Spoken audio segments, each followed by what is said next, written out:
Hi everybody, Dan Oman here with some exciting news. DRF Formulator, the gold standard in past performance information, is now free, exclusively on DRF Bets. Join DRF Bets with the promo code WINNING, get a $250 first deposit match bonus, a $10 free bet, and free Formulator already uploaded to your account. Access Formulator's premium features, including sortable trainer stats, race replays, personalized trip notes, and lots more. Free Formulator, exclusively on DRF Bets. Hi everyone, David Aragona here, taking a look at the Sunshine Filly Mare Turf, race 10 at Gulfstream Park on Saturday. 7 Florida breds going 1 mile on the turf course at Gulfstream.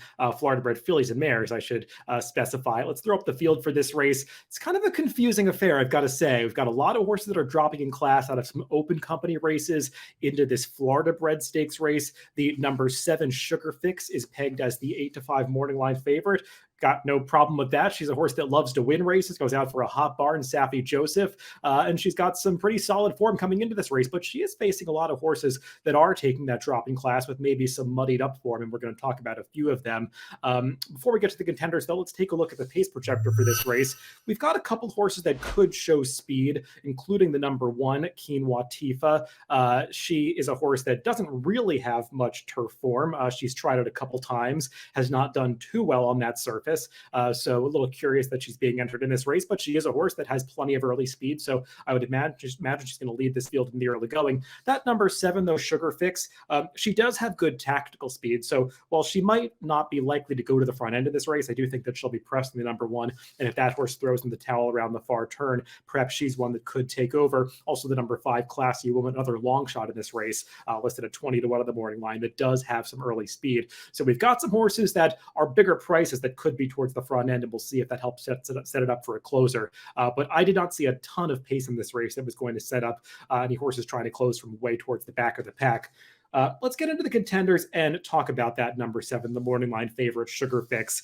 She is a horse that does love to win races, and that's what she did last time out in the Claiming Crown Tiara. Let's take a look at the replay of that Claiming Crown Tiara, which was won by Sugar Fix last time. That is her on the outside, about to take this race over as the field turns into the stretch. She is a horse that knows where the wire is. She's won 10 of her 23 lifetime career starts, actually 10 for 21 on the turf with 5 seconds. So she usually shows up and runs her race. It's just a matter of whether or not she's good enough. She certainly was good enough against this field of horses that had running claiming races recently last time in that Claiming Crown Starter Stakes. And as you can see from her PPs, she usually is right there at the end. She's won 3 of her last 5 starts with a second thrown in there. She wasn't quite good enough to back when they brought her to Kentucky Downs to face some open company rivals, but the horse that won that race, Breeze Rider, is a pretty good horse who's done a lot of winning in her own right, so I can't really fault Sugar Fix for losing that one.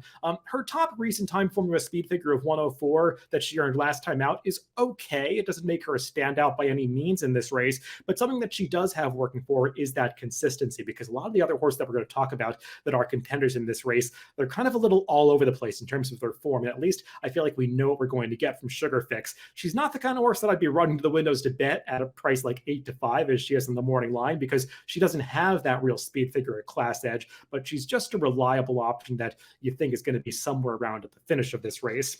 The other horse that figures to take quite a bit of money in this race is the number 2, Sister Otoole, who's the second choice on the morning line. Let's take a look at her last race when she was the runner-up in the Maple Leaf on the Tapeta surface up at Woodbine. This race was going 1.25 miles on that Woodbine main track, and that's her all the way towards the back of the pack, turning into the stretch in 9th of 10th place as the final quarter mile of this race. She's going to pass a lot of horses to get up for second. Obviously, she's no match for the eventual winner, Sky Gaze, but she does pass 8 horses in the stretch of this race to just get her nose on the wire for that runner-up spot, and she earned a pretty nice 110 time formula speed figure for that second place finish last time, and that's right in line with all of her recent turf races. So I really have no doubt that she can translate that good synthetic form right back to turf in this race, because she had run similar races 2 and 3 back when she was second to the subsequent stakes winner La Dragon Tea at Saratoga back in August, and even 2 back at Saratoga, or at Belmont rather, when she was 4th behind My Sister Nat, a horse that would go on to be second in the Breeders' Cup Filly and Mare Turf. So some really strong class lines for Sister Otoole. My big concern with Sister Otoole is the fact that all of those recent speed figures have been earned at much longer distances than what she's going to encounter here. distances going 1 mile and 3/16 all the way out to 1 mile and 3/8 that she went 2 back at Belmont. This race is just a mile, and it's a mile at Gulfstream Park. Typically, horses that where stamina is their greatest asset, or if they're deep closers, they're not always best suited by these shorter distances at Gulfstream. Typically, the races can get away from them a little bit. They have too much ground to make up, so I'm a little bit concerned that Sister Otoole might not get the right trip and be able to put her stamina to the best use in this 1 mile race. Move on to some other contenders that could be bigger prices. One of those is the number 6, Lovely Lucky. She is the other Safi Joseph trained horse in this race. He also sends out the morning line favorite Sugar Fix.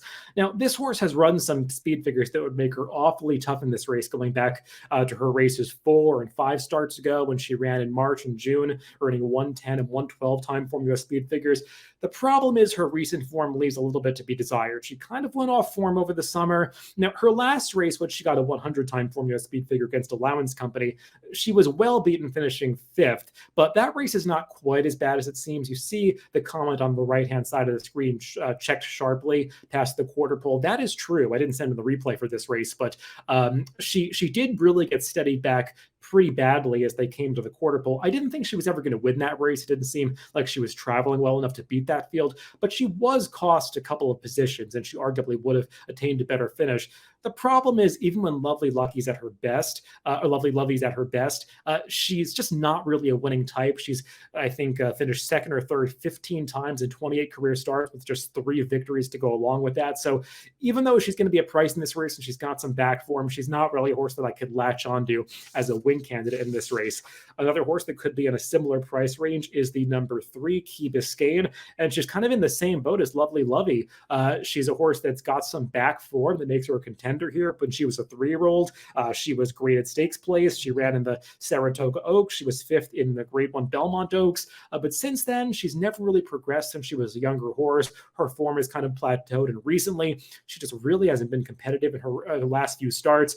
I will say, last time out, she had no business going 1 mile and 3/8. She just hasn't really shown that she wants to run that far, and she just kind of got away from jockey Chantal Sutherland in that race. She was way too aggressive in the early going, was tugging up 3 wide, refused to settle coming around the first turn of that race. So when you're fighting the rider going 1 mile and 3/8, there's just no chance they're going to be able to finish off the race. So I think that Key Biscayne has an excuse for that last performance. It's just her prior races don't suggest that she really has the capacity to run a lot better. So I do think there's the chance that dropping in class back down into Florida bred company, she could kind of wake up and get back on track. It's just she's going to have to find races from long ago if she's going to win this race.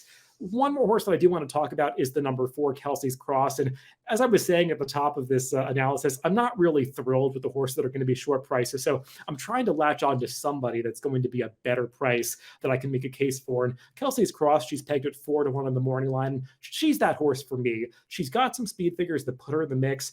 3 back at Keeneland when she ran that 111 time formula speed figure in the Dowager, finishing 4th behind some good open company runners like Summer and Saratoga, Luck Money, and Micheline, all horses with good graded stakes experience. And while that race was going 1.5 miles, and Kelsey's Cross obviously handled the distance that day, she's run well at a variety of distances, so I'm not really concerned about her turning back to the 1 mile here. And furthermore, she ran well going this distance last time in the Grade 3 Suwannee River. She was well beaten that day, finishing 6th, but once again, she was facing much better horses. On the left-hand portion of the screen, you can note that 119 time formula was a race rating for the Suwannee River. This race that she's competing in here, the Florida-bred restricted Sunshine Filly Mare Turf, just gets a race rating of 107. So that's a big drop in class for Kelsey's Cross, and I think that drop in class might be enough to wake her up. She's not the most consistent runner, but she does have races in her that make her good enough to be competitive here, and I'm hoping that she can deliver one of her good efforts for Patrick Biancone. So as we throw out my picks for this race, you can see I put the number 4 Kelsey's Cross on top, just trying to find some value in a race where I just don't totally trust either favorite. I do have those shorter prices 2nd and 3rd, the number 7 Sugar Fix, my 2nd pick, and the number 2 Sister Otoole, my 3rd pick, but it's the number 4 Kelsey's Cross for me in the Sunshine Filly Mare Turf on Saturday at Gulfstream. Good luck if you're playing this weekend.